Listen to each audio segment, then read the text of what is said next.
যখনই আমরা সঞ্চয়ের কথা ভাবি প্রথম প্রশ্নটাই কিন্তু মাথায় আসে, টাকাটা রাখব কোথায়? সেই পুরনো পরিচিত ফিক্সড ডিপোজিটে নাকি অন্য কোথাও? আজকের এই আলোচনায় আমরা সঞ্চয়ের জগতের দুই সেরা যোদ্ধাকে মুখোমুখি দাঁড় করাবো আর দেখব এই লড়াইলে শেষ পর্যন্ত কে জেতে।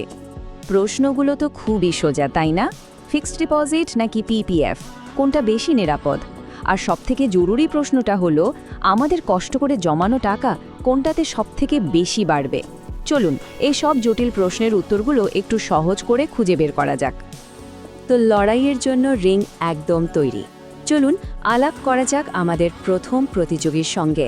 এর নাম হলো পাবলিক প্রভিডেন্ট ফান্ড বা সংক্ষেপে পিপিএফ। আসুন দেখি এর আসল শক্তিটা ঠিক কোথায়।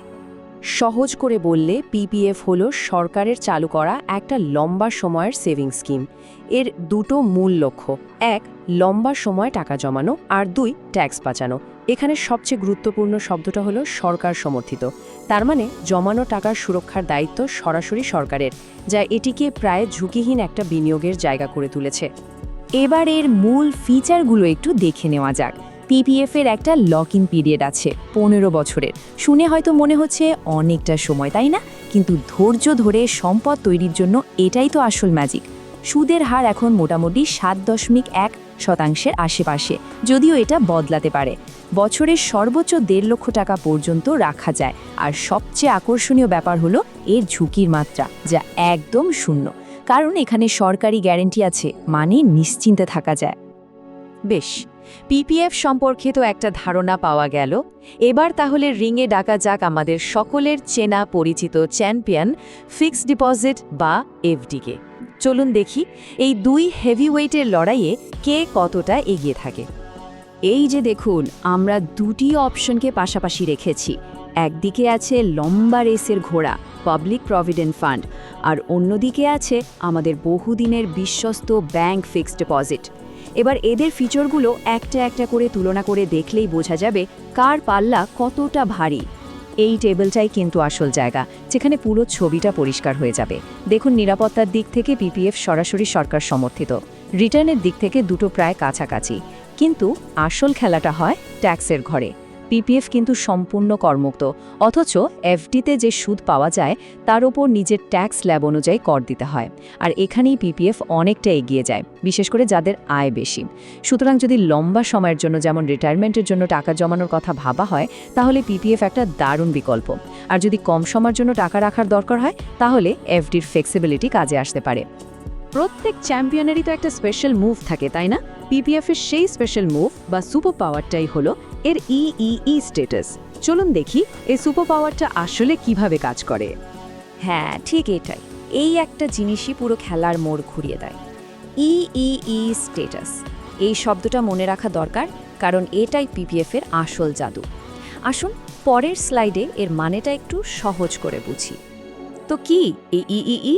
এর পুরো কথা হলো এক্সাম্পড এক্সাম্পড এক্সাম্পড। সোজা বাংলায় বললে 3 ধাপে ট্যাক্স থেকে মুক্তি।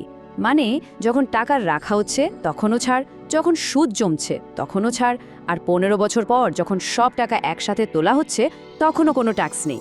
অসাধারণ ব্যাপার, তাই না? ব্যাপারটা আরেকটু ভেঙে বলি কেমন।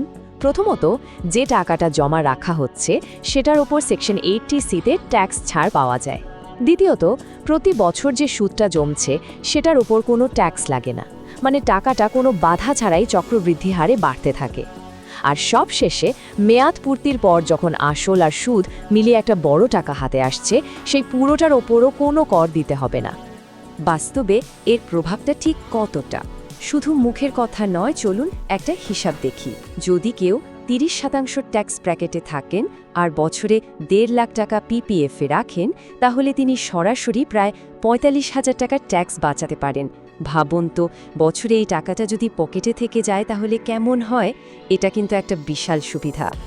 বেশ, এত সব সুবিধা, ট্যাক্স বাঁচানো, এগুলোর পর আসল ফলাফলটা কি দাঁড়ায়? চলুন দেখি। 15 বছরের ধৈর্য আর নিয়ম মেনে চলার পর এই বিনিয়োগটা ঠিক কেমন দেখতে হয়। ধরে নেওয়া যাক কেউ খুব নিয়ম মেনে প্রতি বছর 1.5 লক্ষ টাকা করে জমিয়েছেন। তাহলে 15 বছরে তার নিজের পকেট থেকে মোট দেওয়া হলো 22.5 লক্ষ টাকা। এটা হলো আসল বিনিয়োগ। আর এবার দেখুন কম্পাউন্ডিংয়ের কামাল। ওই 22.5 লক্ষ টাকার বিনিয়োগ 15 বছর পর বেড়ে গিয়ে দাঁড়াতে পারে প্রায় 40 থেকে 45 লক্ষ টাকায়।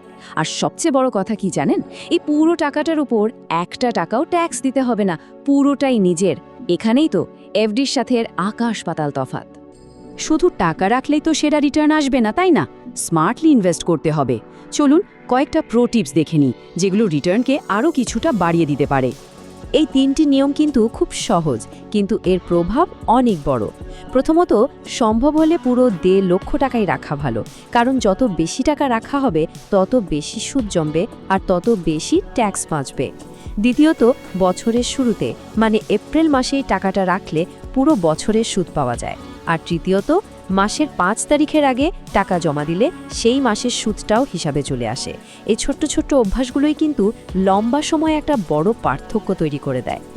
শেষ করার আগে এই কথাটা একবার ভাবুন, পিপিএফ হলো একটি ধীর কিন্তু শক্তিশালী সম্পদ নির্মাতা।